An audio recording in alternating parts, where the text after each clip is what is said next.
Welcome back to LRTV's ongoing coverage of the Supercomm 2005 event in Chicago. Now, our day started here at the Light Reading Live event focused on service delivery platforms at the Intercontinental Hotel. SDPs, what a fascinating topic, and as it happens, they're also a key focus of the Supercomm 2005 event. Today at the Light Reading Live conference on service delivery platforms, we're really setting out to define what a service delivery platform is, because there's a lot of confusion in the marketplace. And then beyond that, we're looking at the technologies that make that up and then how service providers can take advantage of those technologies to deliver the types of services that they're looking to define over their next generation networks. Voice revenue is going down. In order to offset the loss of voice revenue, they need to increase data services take-up and acceptance. So what they do is they go out and they try to create those new services. You've seen those. Those are IPTV, voice over IP, unified messaging, push-to-talk, etc., etc. And again, in order to increase the revenue, they need an SDP. Otherwise, it's going to be very costly. So the main reason why they want to do SDP, increase revenue. Today, Scott Rainovich, who's the US editor of Light Reading, sat down with Walter McCormack. Now, he's the president and CEO of the USTA, which is the other organization which has been organizing Supercomm for about 20 years. Walter told us all about what his plans are for a follow-up event, and he also touched on some other interesting topics in the telecom industry. Walter, could you tell us what some of the big trends are at this year's Supercomm trade show? IP telephony is an internet-delivered service. I think that we're going to begin to see IP everything over our networks. IP data, IP voice, IP video. IP is the wave of the future, and when you go IP, you're able to deliver a multiplicity of services. Tell us a little bit about regulation in the FCC. What is the one regulation that you would like addressed today? I think it's pretty simple and straightforward. It's a new world in communications. At a time when consumers can freely choose between a wireline phone or a cell phone, between an internet phone or a cable phone, I think it's time for government to not manage competition, but instead to turn to the free market. I think that the appropriate role for government going forward is to ensure that important societal objectives are met.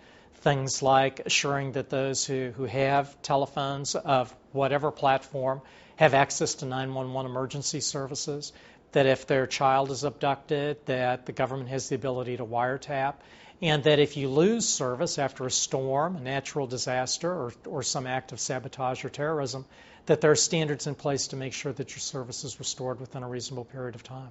We also spoke to three of the most significant and senior executives attending Supercomm this year about some of the big issues which are currently facing service providers. Here's a taste of what they had to say. Motorola is announcing a variety of products for the converged services businesses.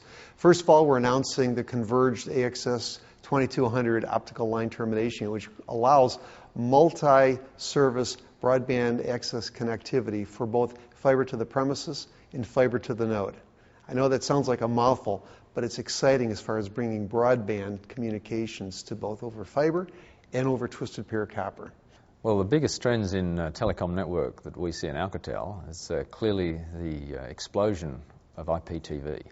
It's now gathering momentum on a worldwide basis. There's obviously a lot of big things happening here in the US, but also on a worldwide basis, there's a lot of interest from many of our telco customers. So that's obviously a very big move, following on the heels of what's been very rapid growth in the mobile area in the last several years. But we think now as we look forward, wireline and particularly IPTV is going to be very important.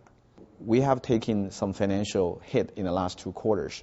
What the company is trying to do right now is to plan for the financial forecast for this year and try to conservatively conserve our cash and try to make the company into a profitable mode.